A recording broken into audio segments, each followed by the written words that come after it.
Boa tarde, boa noite, galerinha. Estamos aqui dando início a mais um episódio do MorroCast com a apresentação do Fred Teles e Luciano Teles. E hoje nosso convidado é o Nathan Rocha, que vai falar sobre ele um pouquinho e sobre sua trajetória. Isso. Sua vivência, sua experiência, sua trajetória cultural em Morro de Chapéu. Sim, bom demais, né, estar aqui com vocês, Luciano, Fred. É uma honra, muito obrigado pelo convite e parabenizá-los logo de cara, né, porque eu que sou da área de comunicação também, então é sempre bom quando a gente vê na nossa cidade aqui em Morro de Chapéu um produto assim como o de vocês, porque a gente precisa mesmo, né, ocupar os espaços, né, rádio, TV, rede social, YouTube, então... Botar pra movimentar, já era voz, né? Da voz, da oportunidade. Precisa aparecer um pouco, né, não no sentido do ego, mas... Não, jamais. Né? Mas de poder falar, da gente conversar com a gente mesmo, né? Isso, é importante. Da gente poder mostrar quem é a gente, além da nossa face aí no meio da rua. Justamente. Que às vezes, numa cidade pequena, todo mundo conhece o outro, mas... Sim. Só de vista não traduz tudo que a gente é. Se bem que a cidade não tá tão pequena assim mais não, viu? Realmente, não tá mais de 20 anos atrás, não. Mas a gente acaba conhecendo pelo menos de ouvir falar, não é? E quando a gente fala de você, sim. E quando a gente tem a oportunidade de se conhecer um pouquinho mais, melhor ainda. Melhor ainda. Sim, Nathan, você é daqui mesmo do Morro, é filho do Morro? Sim, eu costumo dizer que eu venho da Ponta d'Água, que é um povoado aqui de Morro de Chapéu. A Ponta d'Água fica localizada ali, descendo ali sentido a Salvador, na entrada ali do Angelim, pertinho do Ventura. E a minha família é toda de lá, o meu avô, minha avó, né? Tanto a minha família materna como a minha família paterna também. E é nascido e criado em Morro de Chapéu. Só que o meu avô, seu Zé, o pai da minha mãe, ele quando era vivo, né, obviamente, ele era vaqueiro de uma fazenda lá na Ponta d'Água. E eu morei com ele até meus 7 anos de idade lá, nessa fazenda. Minha mãe sempre morou fora, né, nesse período ela morava fora. Tinha que trabalhar para poder, né, ajudar nas despesas de casa, porque era eu e minha irmã Janaína. Eu não fui registrado, nem eu nem a minha irmã, a gente não foi registrado pelo nosso pai. Então a minha mãe solo, ela teve que, né, se virar, sair, foi morar na capital, como é a realidade de muita gente, né? E aí eu fui criado pelo meu avô e pela minha avó Mirandi. Depois eles se mudaram aqui para a sede do município, ali para Joel Modesto, pertinho do... Não sei nem se pode fazer propaganda, mas pertinho do Alto Posto Machado 4, né, ali perto da antiga rodoviária. E desde então eu tenho minhas vivências aqui em Morro. Sempre estudei em escola pública, né, no Adalberto Pereira. Primeiro lá, as séries iniciais na Ponta d'Água, depois no Adalberto Pereira. Teve um período que eu fiz esse trajeto de busão e, né, de vir da Ponta d'Água, porque às vezes eu ia passar alguns dias lá, então eu sempre fazia esse percurso também. E depois, mais tarde, estudei no Jubilino, que hoje não é mais Jubilino, né? CETEP. Fiz magistério, sou formado em magistério, né? No antigo magistério, que hoje também não tem mais. Tem não, cortaram o magistério. E aí, será por quê, né? Será que alguém quer ser professor? Tá meio difícil, não tá? Já descobri aí o porquê cortaram o magistério, deixa aí nos comentários. Você tem que ter ensino superior, não tem jeito, né? Ensino superior, e mesmo assim, não sei não, viu? Porque é uma profissão tão desvalorizada, mas eu não vou entrar nessa questão agora não, pra dizer que depois que eu fiz magistério, eu fui morar em Ceabra, que eu passei no vestibular da UNEB, né, para fazer jornalismo, comunicação social com habilitação em jornalismo e multimeios. Enorme o nome do curso, mas é assim mesmo. E aí a gente, pra gente se amostrar, a gente ainda acrescentava comunicação social com habilitação em jornalismo e multimeios da Chapada Diamantina. Nossa Senhora.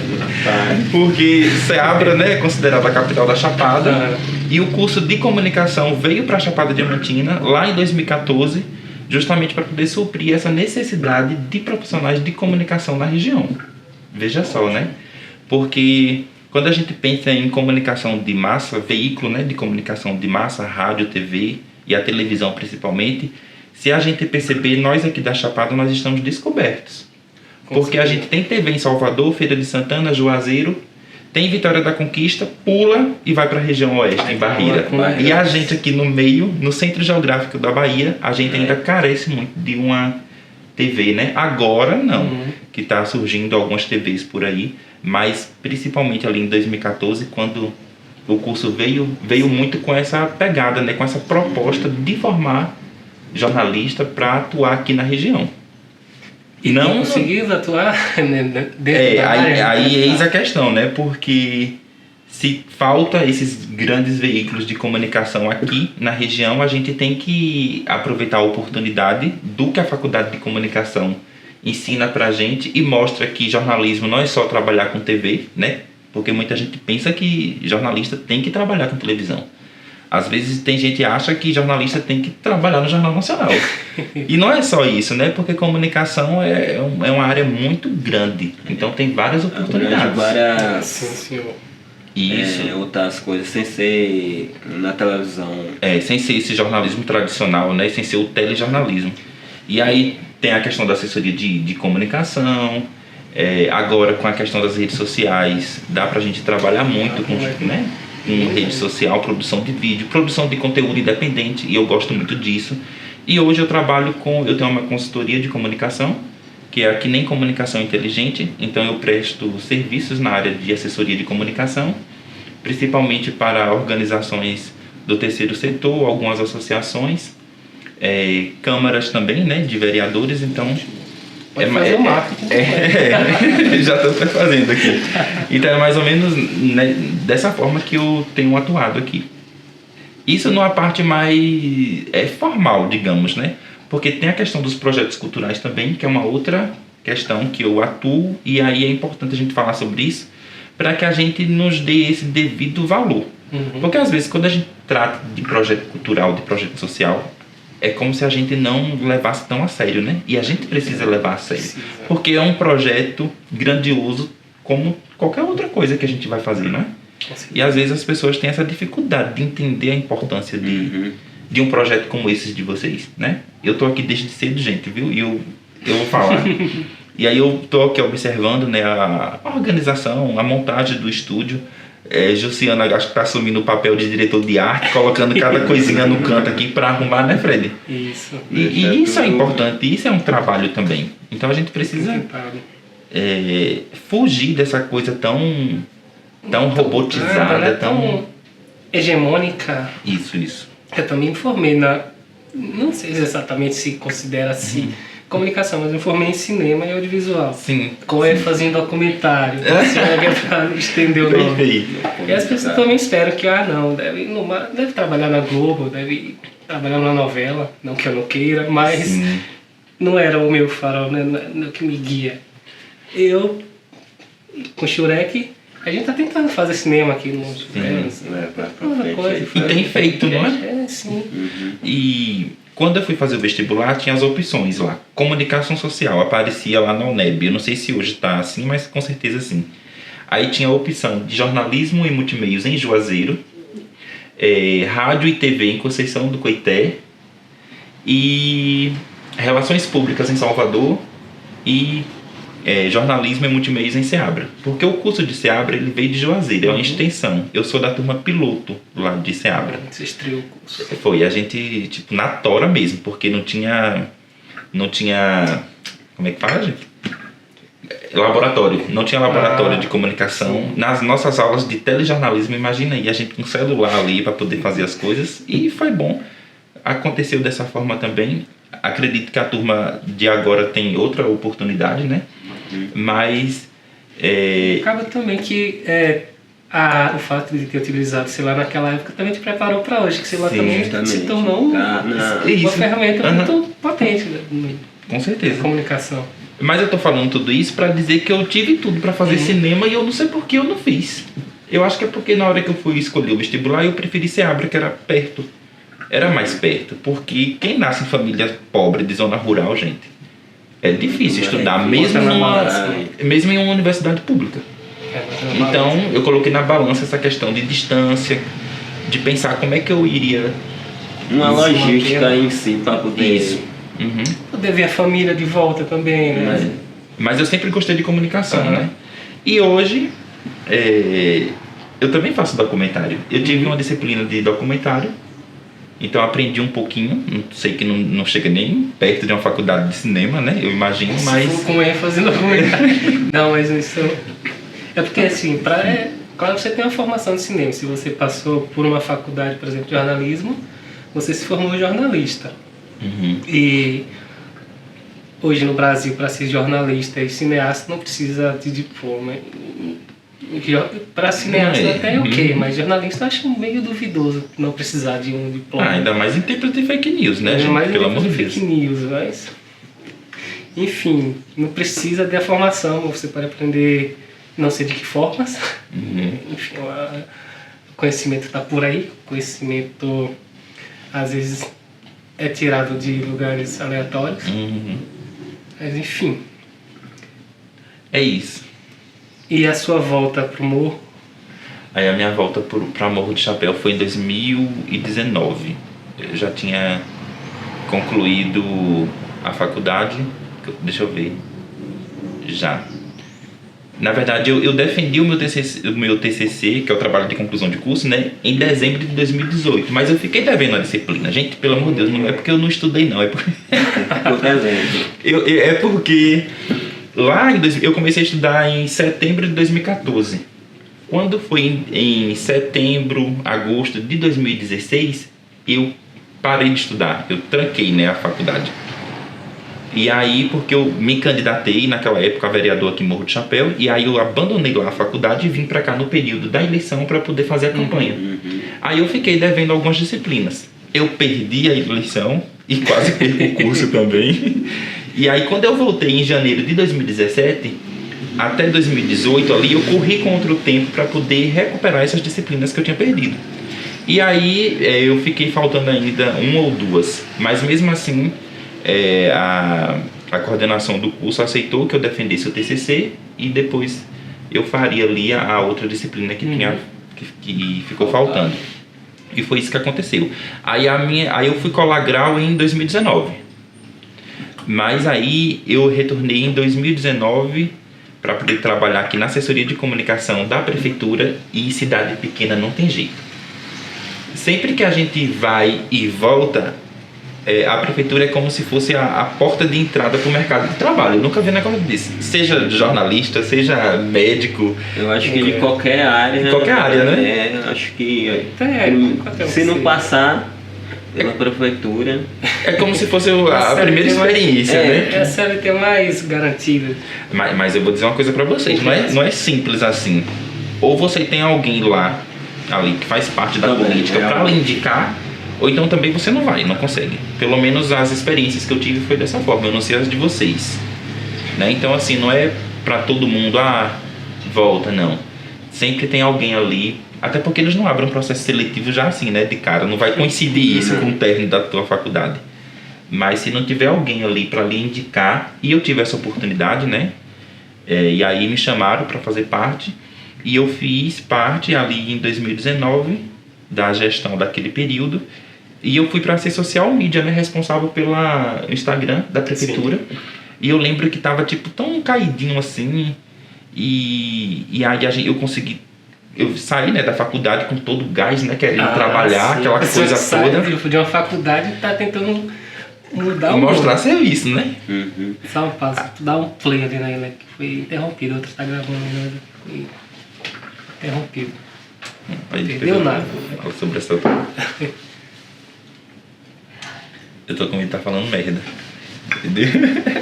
Eu sempre, quando eu vou pra uma entrevista, eu tô falando, aí eu fico achando que tá tudo errado.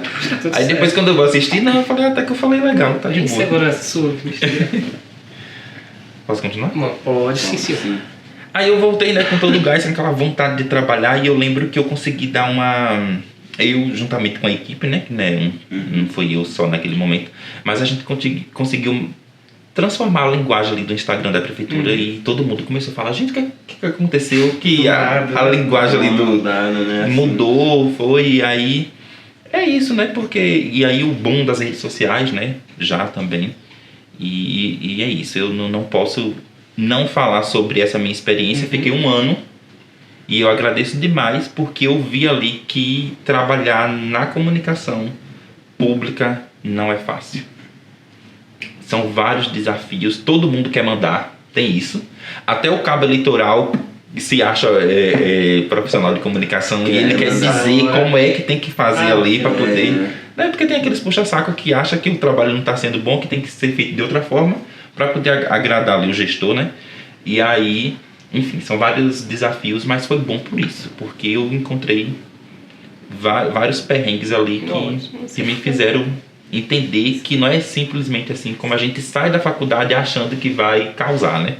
Você foi moldado numa batalha bem dura, que é a política. A política no interior, que é brava. E quem lembra dessa época aí, quem sabe do finalzinho ali de 2019, início de 2020, já chegando, né, em um ano eleitoral, e quem é aqui de Morro do Chapéu que conhece um pouquinho da política sabe que aquela gestão enfrentou, né, de certa forma enfrentou várias questões nessa parte de comunicação, porque tinha uma oposição que trabalhavam a comunicação muito bem também, né? Então tinha esses desafios de, além de mostrar o que fazia, mas também de se defender. E você trabalhar o tempo todo fazendo gestão de crise, resolvendo essas questões, não é fácil, porque você perde até tempo deixando de mostrar o que você faz para você estar resolvendo problemas, né? Ataques de outros veículos, enfim, de outras questões, porque tem isso também. Pois é, são também desafios da política atual, né? Como você falou, época de fake news, época de desinformação, época de ataques planejados e organizados. Não é nada fácil, hein? É por isso que o jornalista ele precisa se relacionar bem, né? Com os assessores de imprensa, com quem está ali atrás do site, né? Para poder... Com todo mundo em si. Com todo mundo, realmente. Porque quem é assessor de comunicação, ele precisa se dar bem com os jornalistas, né? Que estão do outro lado ali. E para que o trabalho aconteça da melhor forma possível. Com certeza, com certeza. Isso, a gente quer saber também um pouco dos seus projetos culturais, seu trabalho... Como é que é os seus trabalhos questão religiosa, questão... Sim. Eu vou voltar um pouquinho no tempo, porque todas essas questões culturais, né? Assim, elas começaram lá atrás. Porque eu sempre fui aquele aluno, né, de ensino médio que eu sempre fui envolvido em projetos culturais. Quando eu cheguei no ensino médio, eu fiquei de dependência. Naquela época tinha dependência, eu não sei hoje. Aí eu vou fazer esse menino no estudo, porque ele ficou de dependência na faculdade, no ensino médio também. E aí... Problemático. Não é porque eu não gostava, eu não prestava atenção, não. É porque eu me envolvia tanto com os projetos culturais da escola que eu, às vezes, perdia realmente ali, né, em alguma disciplina ou outra por isso. Então, lá, desde o Adalberto, eu criava peças de teatro. Quadrilha junina. Como é que a pessoa dessa perde não é? Porque a cabeça da gente pira, né? Eu sempre fui muito fora da caixa. Eu gostava dessas coisas. Mas aí poderia vir um professor falar, não, esse menino aqui tá fazendo peça. Vamos dar. Mas aí a questão é, tipo assim, a questão da disciplina de artes, por exemplo, né? Aí vem uma questão de pedagogia do profissional também, do educador, da educadora, que tem que ser sensível e perceber essas outras habilidades do aluno, né? Porque às vezes tem escola que trabalha uma coisa muito fechada na disciplina de artes. E o professor ele tem que prestar atenção ali nas habilidades que o aluno se desenvolve e contar isso também. Possa ser que eu esteja falando aqui uma bobagem, professores, me perdoem, mas é o meu ponto de vista, né? Eu acho que é dessa forma. E aí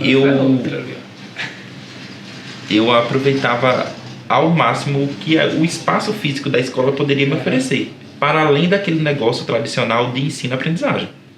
Então eu explorava bastante isso.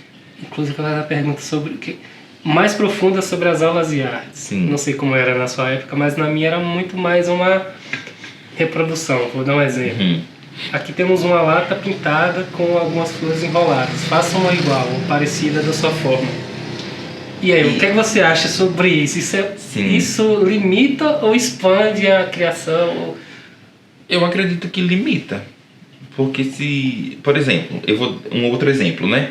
Aquelas formas de datas comemorativas que o calendário da escola, pelo menos naquela época, seguia, não sei hoje. Páscoa, Coelhinho da Páscoa. Aí trazia a forminha, o desenho do Coelhinho da Páscoa pra gente poder pintar, cobrir ali, e se limitava àquilo. Cara. Eu achava péssimo isso, eu fui reprovado em artes 2 vezes. Sério? Em artes. E assim, eu era um ótimo aluno. E hoje sou artista. Porém, perdi 2 vezes em artes. Minha primeira nota vermelha da minha vida foi em artes.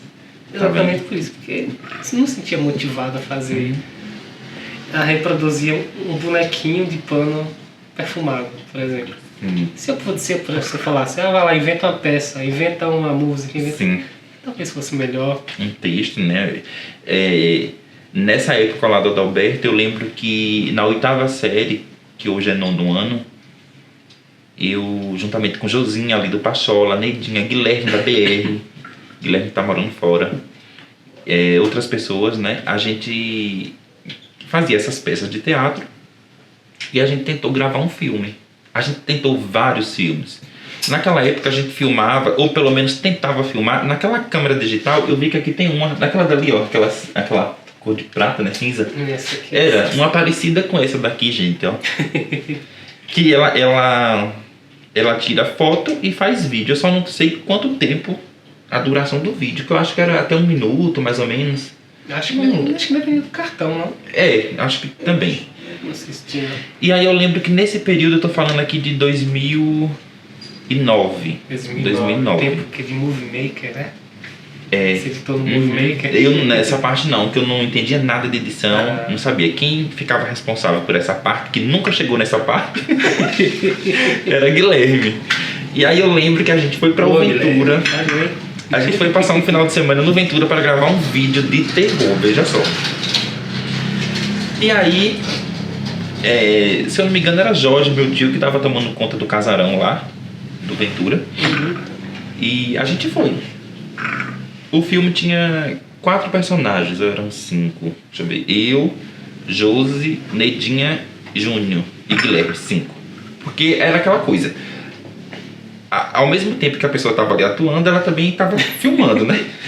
Parece um pouco da gente hoje, né, Filas? Realmente acontece assim com a gente. O mesmo que tá no áudio, tá ali filmando, já corre pra atuar, já bota a outra ali na câmera e...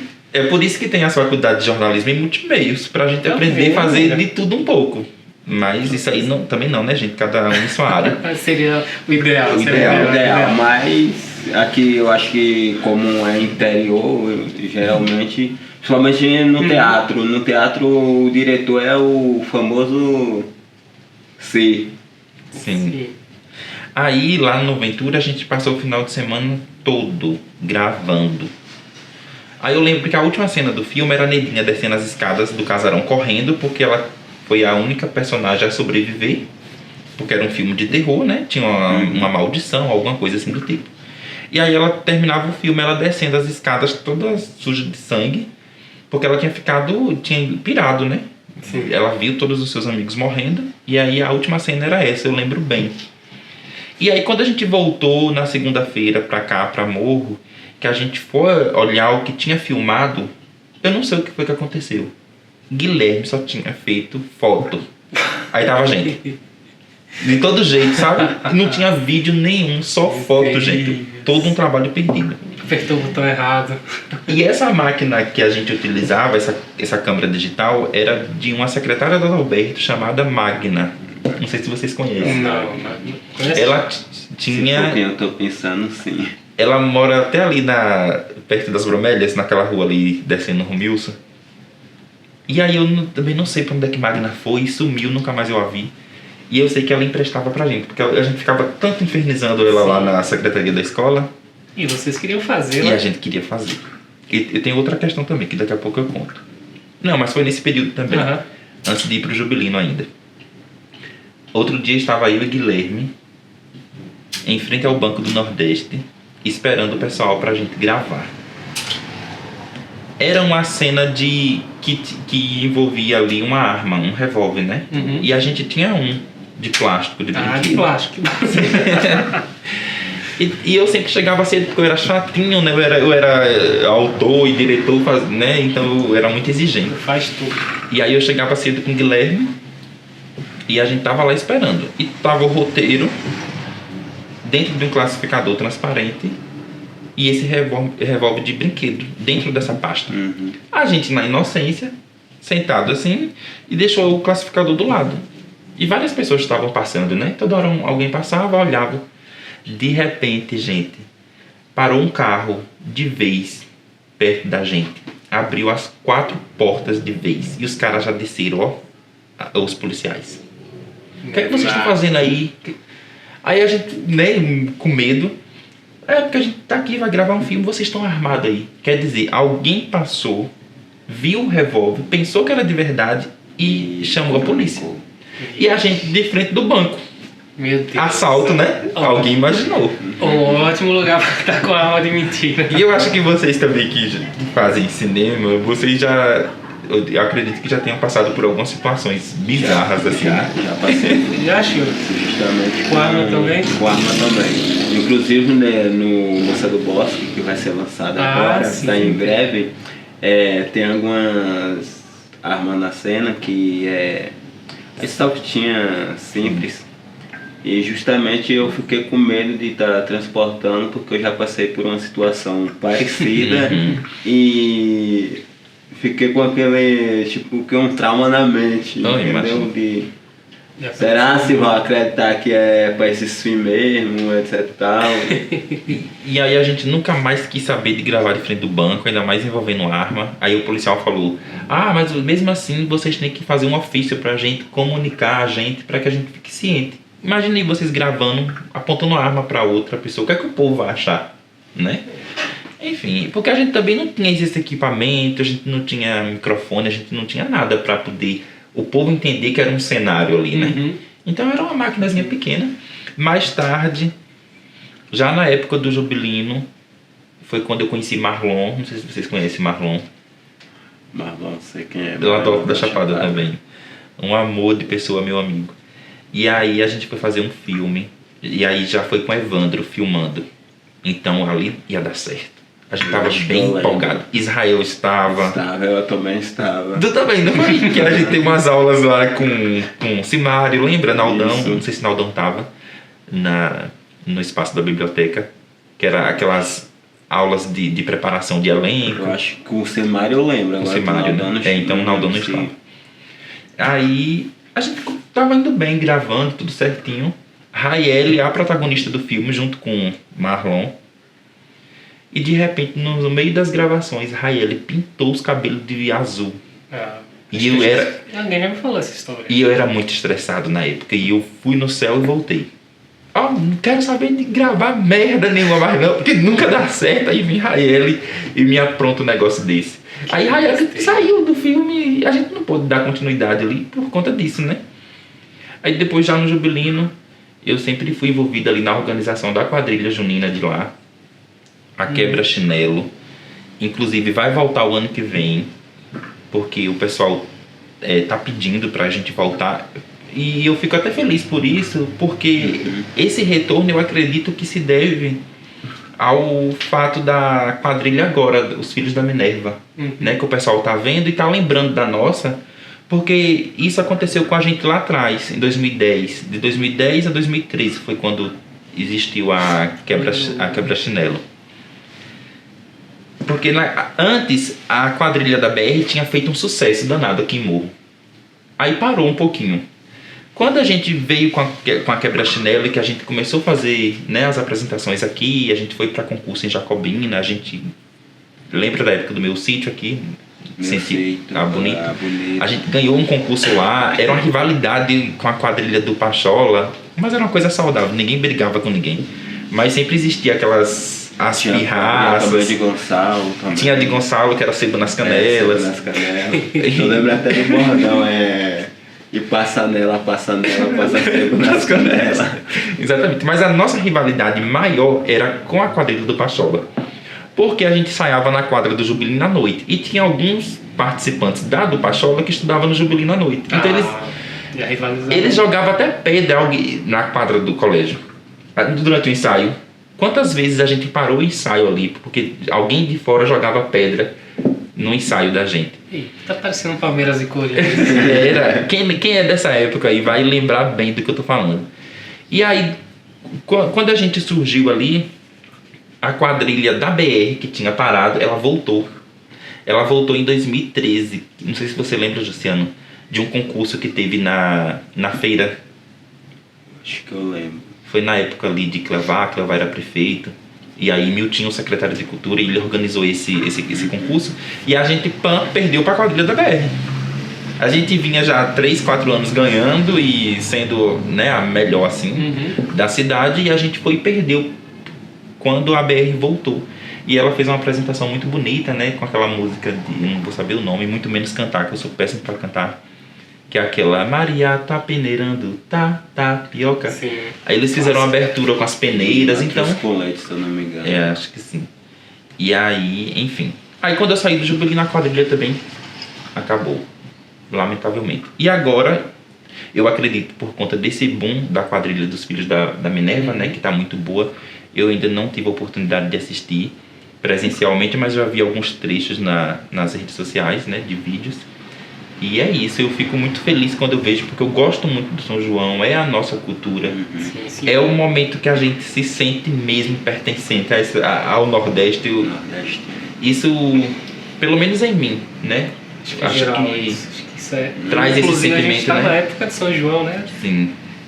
Estamos ali há 4 dias do São João, de fato. E aí eu tenho 2 amigos lá, alguns amigos que tá na quadrilha, os filhos os filhos da Minerva, eu ia dizer. Da BR, eu ia dizer. Mas é os filhos da Minerva. E aí quando eles falaram comigo, ó, tem a quadrilha, a gente tá ensaiando. Eu falei, que legal, isso é bom, porque quando a Quebra-Chinelo parou no Jubilino, eu fiquei muito triste triste mesmo.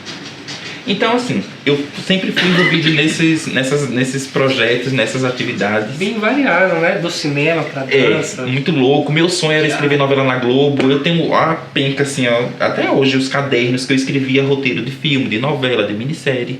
E eu parei tem pouco tempo, porque a vida adulta às vezes impede. A vida adulta que eu falo assim, de conta pra pagar, de você ter que trabalhar, não é? E aí isso impede às vezes da gente viver da forma que a gente gostaria. No mundo das imaginações. Aquela velha frase curta, mas que diz muita coisa, né? O pão e a pena. Você traz o pão ou fica na pena. Exatamente. Escrevendo alguma coisa, tentando algo. Aí eu parei um pouquinho, mas eu sempre tive essa vontade de ser escritor e tal, escrever algumas coisas. Mas aí eu tô com outra abordagem agora. Não, você é jovem, você vai fazer muita coisa ainda, ainda mais que já é multimeio, até graduado em multimeio. E aí tem uma outra questão que faz parte da minha vida também, que é onde eu tenho minha formação de base mesmo, de projeto social, que é a questão do terreiro de Umbanda, que a minha família tem no povoado de Barra. Então, atrelado a essa questão religiosa, a gente desenvolve muitas atividades culturais, né, e sociais. Então eu participo muito disso. E depois, o que era sonho lá atrás, depois com a faculdade de comunicação, eu consegui produzir esse meu primeiro filme, né, que realmente aconteceu, tá no YouTube do terreiro, né, que é A Benção Seu Daniel, Memórias da Casa de um Preto Velho, que a gente conta a história de um pai de santo aqui de Morro do Chapéu, de um rezador, o benzedor, né? Seu Daniel, ele faleceu já em janeiro de 2023, mas a gente conseguiu gravar o filme, né, a tempo. O filme estava todo pronto quando ele morreu, mas eu segurando, esperando a hora certa de publicar, ele acabou que ele não chegou a ver. Não chegou a ver. Mas deu certo essa experiência. E aí hoje eu trabalho muito com essa narrativa, né, de povos de terreiro, contando essas histórias, porque além de ser algo que eu gosto, é necessário, porque a gente precisa falar sobre isso, né, sobre os povos de terreiro, que são pessoas, né, comunidades tradicionais, assim como as pessoas quilombolas, as pessoas ciganas, os povos de terreiro também são povos tradicionais. E tanto é que a CEPROM, que é a Secretaria de Promoção da Igualdade Racial, né, e dos povos e comunidades tradicionais, mudou o nome da secretaria, a nomenclatura, nessa nova gestão agora de Jerônimo, e incluiu, né, como povos e comunidades tradicionais, justamente porque entende e sabe dessa importância de assegurar os nossos direitos. E aí eu falo nossos porque eu me coloco enquanto uma pessoa umbandista, e aí eu faço parte dessa comunidade tradicional, né? E a gente precisa entender sobre isso, dialogar sobre a importância do combate ao racismo e à intolerância religiosa, porque o preconceito, ele é gerado a partir da falta de conhecimento, não é? Sim. Porque quando as pessoas não conhecem, elas tendem a julgar uma coisa que não conhece. Então, quando a gente coloca um documentário desse no ar e vai dizer que a Umbanda é uma religião que faz o bem e que não faz essas maldades que muita gente acha, né? Infelizmente o povo acha que a Umbanda faz amarração amorosa, que destrói casamento, que faz porcaria para carro virar, para a pessoa perder emprego, e a gente vem e mostra que não, que a nossa religião não é isso, as pessoas elas começam a abrir a mente, né? Para pelo menos entender. Não é para ninguém se tornar um bandista, frequentar o terreiro da gente, não. É só porque elas têm um pouquinho ali de conhecimento, de noção do trabalho que a gente desenvolve. E se por acaso alguém aí desenvolve essas práticas, né? Eu já desconheço também. Não conheço, não reconheço essas práticas enquanto práticas dos povos de Umbanda, de Candomblé, de Jaré, enfim. Aí a gente não pode nem dizer, né, o que é o que não é. Eu sei que a Umbanda mesmo, o Candomblé, o Jaré, que o Jaré é uma religião muito linda aqui, originária da Chapada Diamantina. A gente não tem o Jaré em lugar nenhum, só na nossa região da Chapada. Exclusivo da Chapada Exclusivo da Chapada Diamantina, é. Legal. Então a gente não pode dizer que essas maldades, essas práticas de maldade são dessas religiões de matriz africana, né? Porque eu tenho pra mim assim, que nenhuma religião quer fazer mal pra ninguém, né? Então, infelizmente, algumas pessoas em diversas religiões utilizam ali, né, algumas práticas que pertencem a essas religiões para poder propagar o mal, por interesses, né? Aí já é uma outra questão. Fake news, né? Ou seja, tem a ferramenta e usa de maneira Inadequada, né? inadequada, errada. Então, próprio. o que é que a gente faz lá no terreiro de Umbanda Mensageiro dos Ventos, né? Que é o terreiro que eu faço parte. A gente tem um caruru cultural.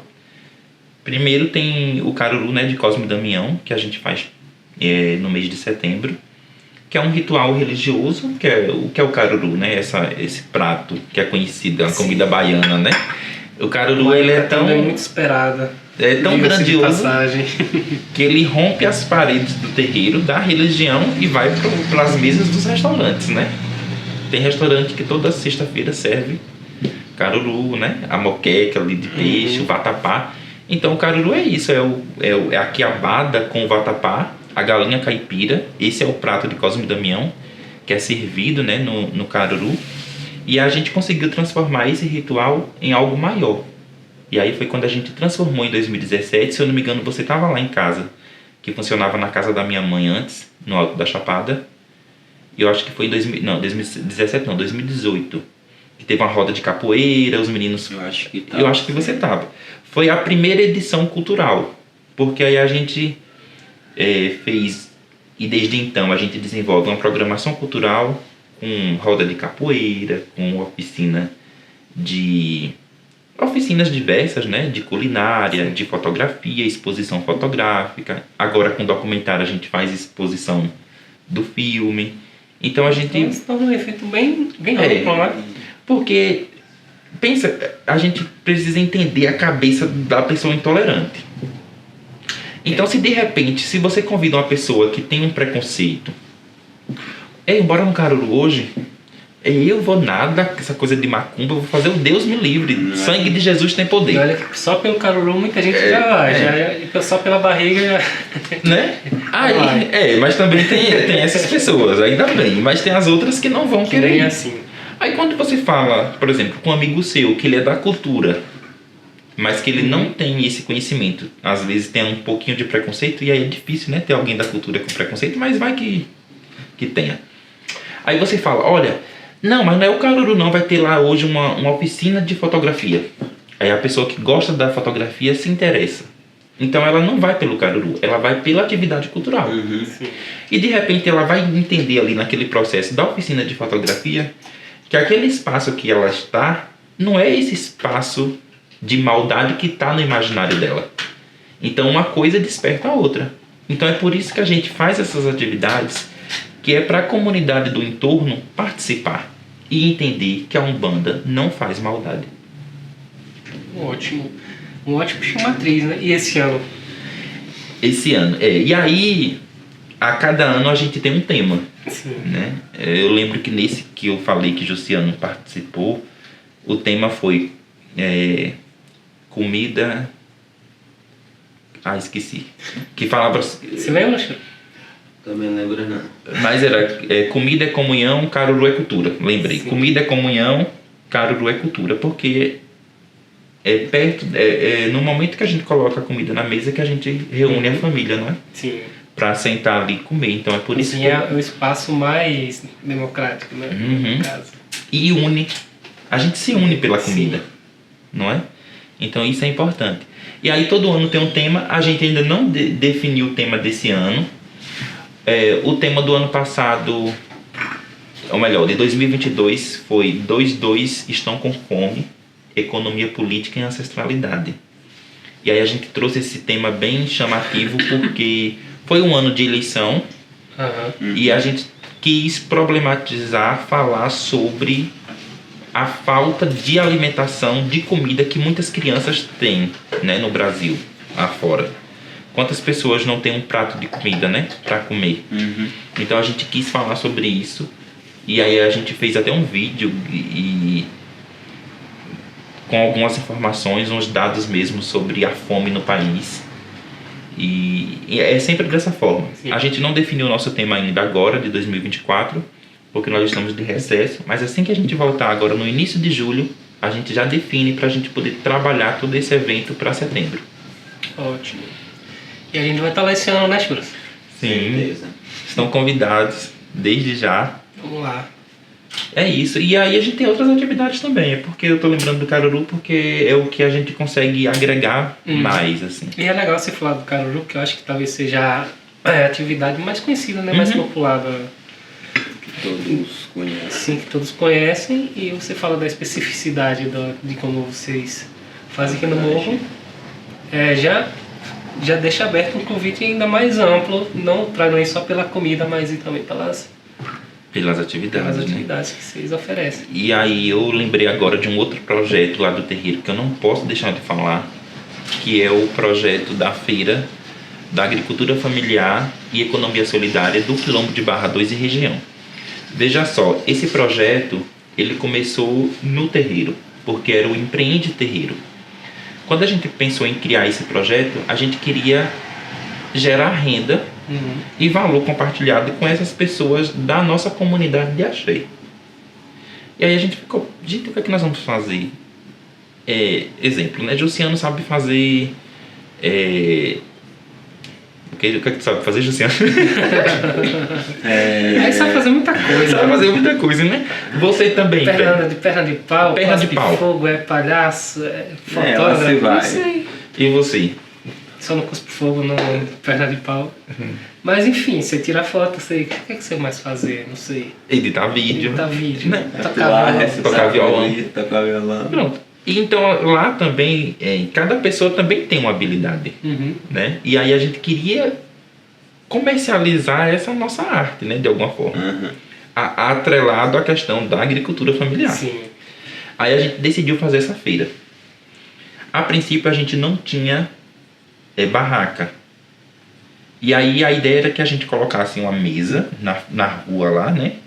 Alguém viesse e abrisse o fundo do carro e trouxesse o produto para poder comercializar ali mesmo.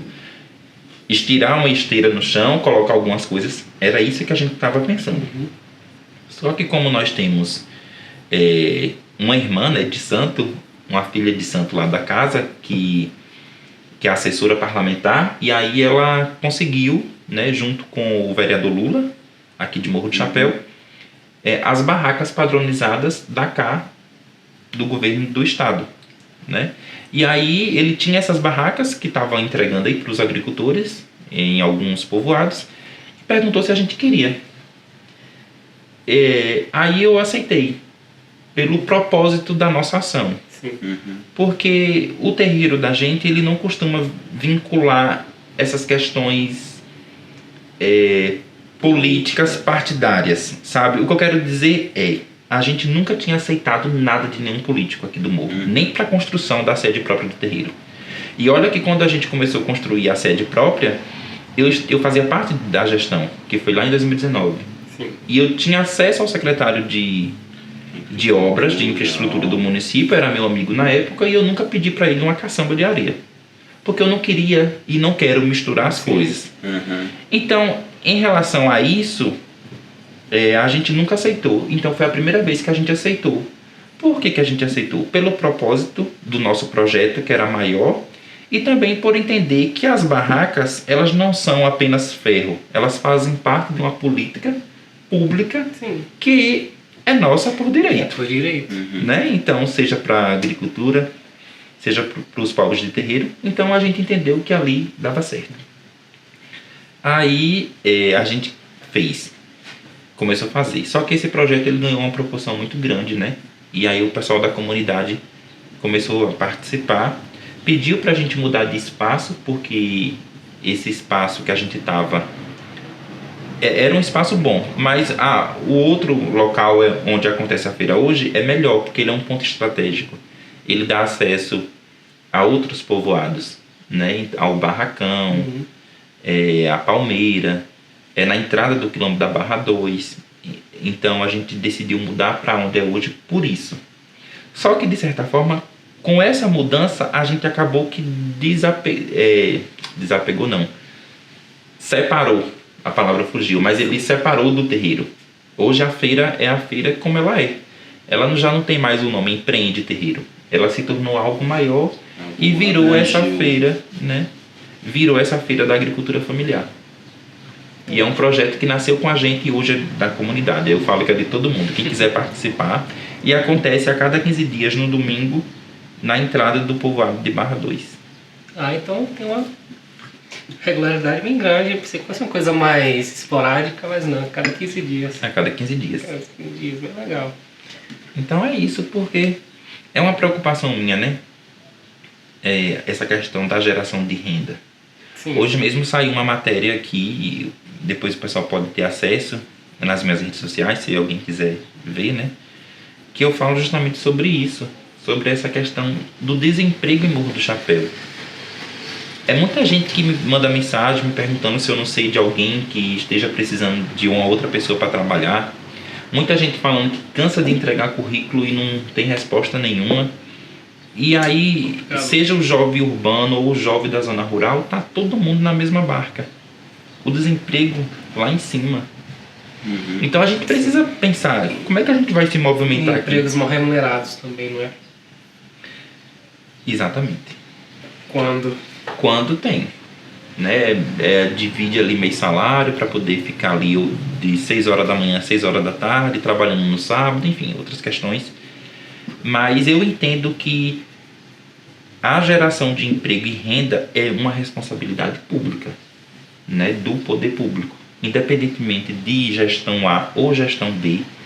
Isso é um assunto que precisa ser tratado dessa forma, porque não adianta político se calar e indicar os seus eleitores nos poucos empregos que a prefeitura consegue agregar e exigir apenas do comércio essa responsabilidade. Não, essa responsabilidade é dos políticos, porque os políticos precisam pensar nessas ferramentas, nessas políticas que vão trazer os investidores para Morro do Chapéu.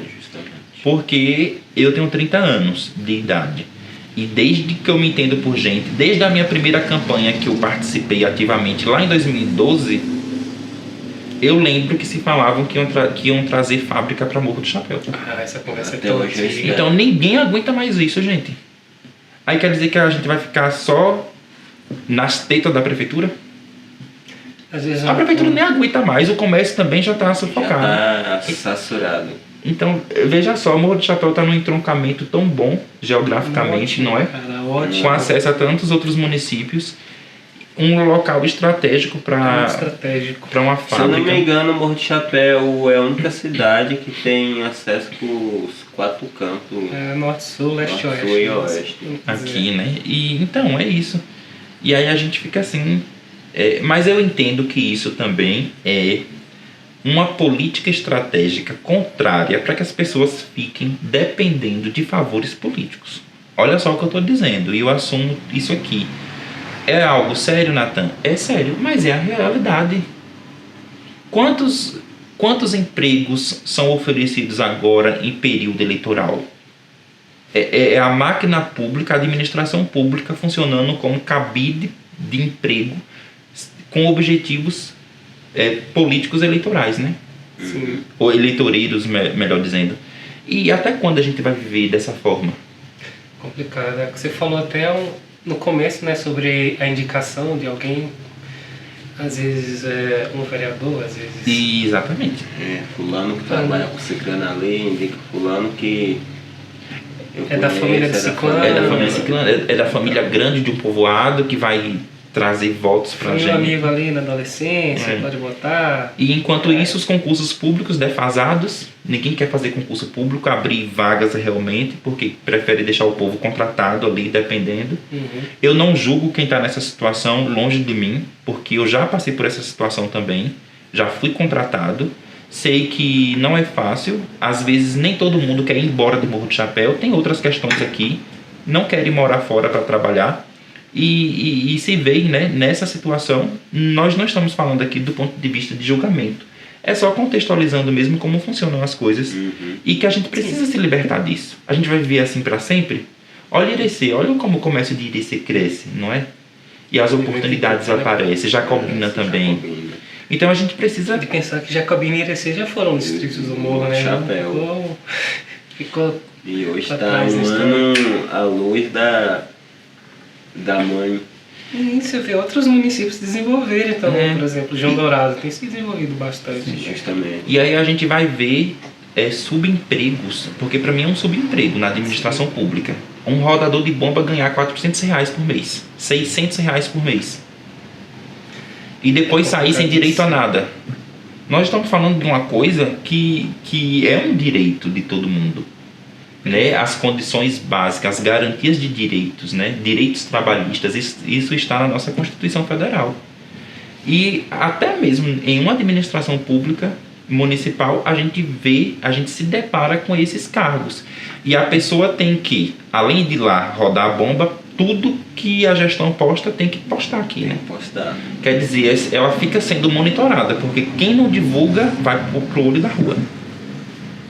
Então a gente vive essa insegurança, né, de emprego, e aí vai para uma outra questão, que é uma insegurança também alimentar, porque a gente ganha pouco, uma insegurança cultural, porque se a gente não ganha bem, a gente não vai para assistir o filme na Minerva, porque a gente escolhe ou comprar o pão ou pagar o ingresso da peça ou do filme.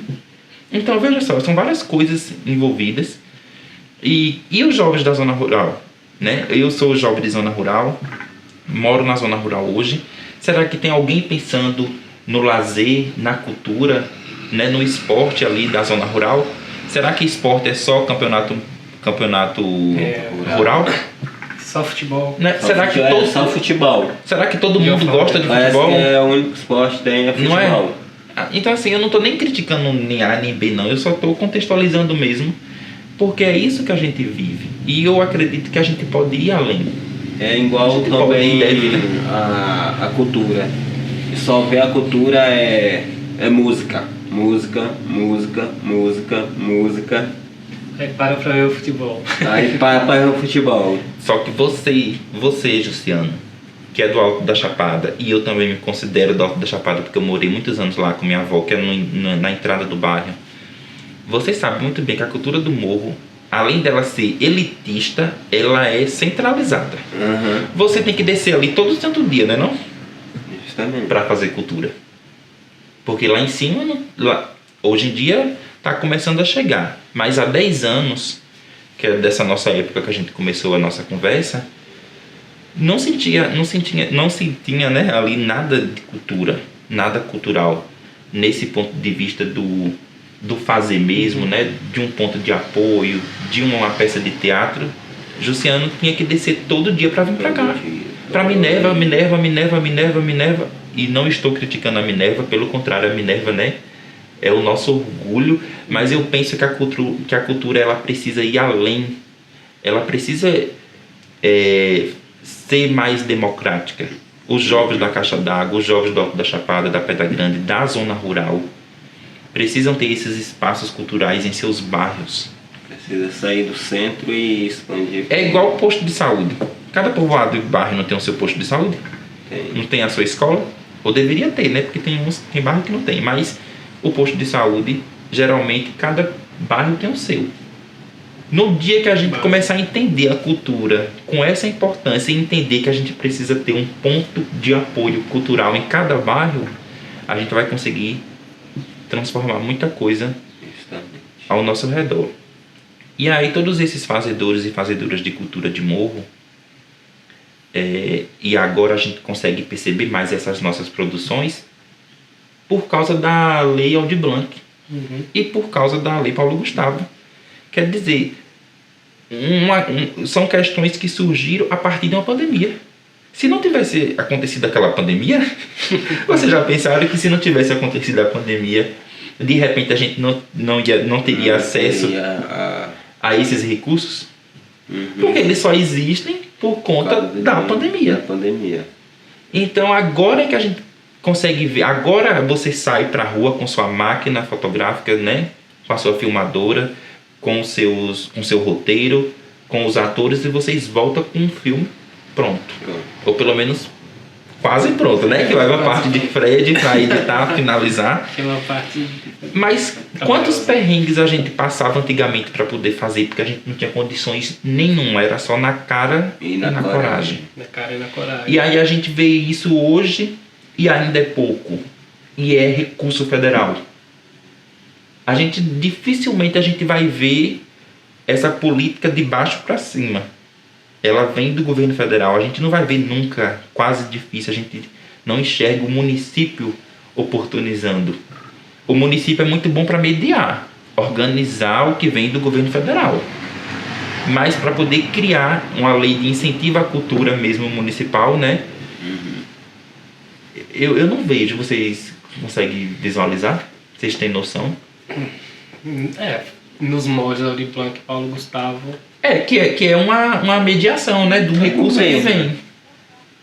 Mas assim, é uma questão que não é só de Morro do Chapéu, é uma questão que vem também de lá pra cá, né, porque... E é como eu disse, a gente precisa entender a cultura e a sua importância como a gente entende a importância da saúde e da educação. Sim. E quando se entender que é tão básico quanto, né? Exatamente. É sobre também, isso. Também faz parte de uma saúde mental também, né? Não deixa de ser. Sim. Como já dizia Titãs, a gente não quer só comida, a gente quer comida, diversão e arte. Exatamente, porque a cultura é a gente, né? A gente é a cultura, a cultura tá na gente. E também entender cultura não só como algo tradicional, mas a cultura em movimento, é o que a gente está fazendo, é o que a gente está criando, elaborando. Que vai ficar, que daqui amanhã outra pessoa vai fazer outro. Então é esse movimento. E que gera renda. Que gera renda. E se gera renda, é importante. Traz alimento para a mesa, para casa da gente. E a gente consegue se vestir. Então veja só. Mas tem gente que não entende dessa forma. E que acha que pagar um cachê de 600, 500 reais para um artista se apresentar tá muito. Não, dá 50, tá bom. Quem é Jussiano mesmo que vai vir fazer essas fotos aqui? Qualquer coisa pra ele aí. É assim que acontece. Quantas horas perdeu? Não, Ricardo, passando aí. Sempre passa quando a gente tá gravando. Quantas horas, Churras, passou em cima da perna de pau pra aprender? Pra alguém querer pagar um trocadilho pra você? Horas e horas de treino. Debaixo de chuva, de sol. Correndo risco. É por isso que eu falei inicialmente sobre essa autovalorização. Porque às vezes também depende muito da gente, viu? Sim. Porque se a gente se entrega Se a gente não se valoriza, deixa que o outro passa por cima da gente. Aí, é como eu costumo falar, né? Se a gente não se valoriza, quem é que vai valorizar a gente? Pois é. Porque eu fiz um trabalho experimental da faculdade, que foi um vídeo, a gente chama de vídeo perfil. Né? É como se fosse a biografia da pessoa, só que em vídeo. Você deve saber do que eu tô falando. E aí, esse documentário mesmo, que é A Benção Seu Daniel, Memórias da Casa de um Preto Velho, na época eu fiz ele sem recurso nenhum. E fiz por conta própria, sozinho, e foi um trabalho todo feito no celular. E aí a gente vai chamar essa produção de artesanal, né? E desde o roteiro, a gravação e a finalização, todo pelo celular. Então, veja só, né? Se naquela época a gente tinha dificuldade com uma câmera, hoje um celular desse daqui a gente consegue fazer muita coisa, né? E é isso. Mas assim, eu sei que tá chegando o nosso tempo já, né? Era sofrido. Naquela época era sofrido pra gravar. Eu lembro que eu ia gravar algumas cenas mais cinário, aquelas Full HDzinha. Sim. Que tinha vez que a imagem ficava embaçada, você tinha que esperar pra poder. Sim. E era um sofrimento, mas. É uma coisa que eu teve vou esse trabalho aí gravado, por exemplo, eu participei de Zumbi, que é um filme de terror, que algumas cenas também foi gravada lá no Ventura. Sim. Eu também tenho vontade de gravar um filme no Ventura, mas o Ventura... O deslocamento é complicado, levar uma equipe complicado. Aí é um recurso muito à parte para poder fazer isso. Sim. A gente se vira por cá mesmo na série. Mas é isso, né? Eu tô finalizando alguns escritos, né? Que eu pretendo publicar um livro. Eu tinha me planejado quer dizer, não tinha me planejado tão bem, né? Para publicar no início de 2024. Não deu muito certo. E aí eu vou aguardar para o ano que vem. E aí eu falo sobre comunicação, sobre povos de terreiro, né? Sobre a Umbanda. E aí entendendo esse espaço físico do terreiro como espaço cultural também. Porque tem muita gente que tem essa dificuldade de entender o espaço do terreiro como algo cultural. Porque às vezes as pessoas levam muito para a questão religiosa. E não é só religião, é religiosidade. Tem uma coisa muito maior. Porque a gente falou aqui sobre culinária de terreiro, né? Tem moda, que é as vestimentas, né? As guias. Tem música com os atabaques, dança. Então, olha quanta coisa tem em um espaço de terreiro. E aí eu escrevo, falo sobre isso e eu quero publicar em breve esse livro. E eu não esqueci dos meus roteiros de série, de novela. Eu tô curioso pra saber, quando é que sai uma ficção? Aqui no Morrocast tudo é em breve. É em breve. Mas Como eu falei da última vez, a não ser que a pessoa esteja assistindo esse podcast lá no futuro já tenha saído. Já tenha saído. E ele já esteja fazendo a novela das 9. Aí por isso, corra na minha rede social, @NathanRocha55, que aí vai poder conhecer um pouquinho do trabalho, né? Porque eu entendo assim, né, que depois de um livro publicado, né, o respaldo no mercado é outro para você dizer, olha, eu tenho o roteiro dessa série aqui, mas eu também tenho esse livro aqui publicado, então esse roteiro aqui não é uma invenção minha de agora, eu já tenho uma bagagem, já estou com esse livro aqui, então as pessoas vão acreditar. Justamente. E é isso, a gente vai tocando os projetos da forma que a gente pode e pedindo ajuda, conhecendo novas pessoas. Isso é muito bom pra gente se fortalecer, porque a gente tem que cuidar da gente, não pode esperar que alguém de lá vai cuidar da gente. Do céu, do nada. Alguém vai bater na porta. Não é? Que a vida não é o caldeirão do Hulk, que você vai encontrar Luciano Huck no meio da rua. Não é bem assim. Pra te ajudar.